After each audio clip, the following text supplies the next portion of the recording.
Hello everyone, welcome to How to Solver. Today in this video, I'm gonna show you how to change PIN code in laptop. Before starting the video, please subscribe to How to Solver.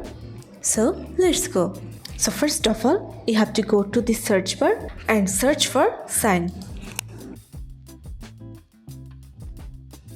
So now you can see here sign in options. Click on it. Now you can see here PIN Windows Hello.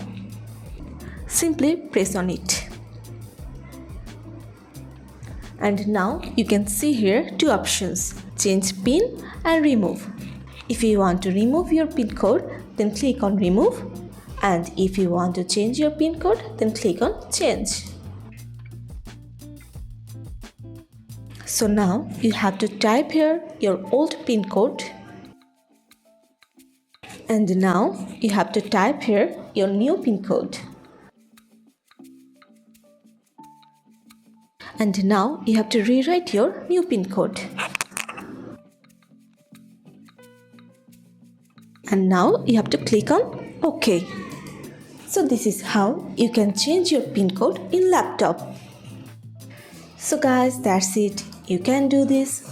I think this video is very helpful to you. If it was, then give a thumbs up and hit the subscribe button, and thanks for watching.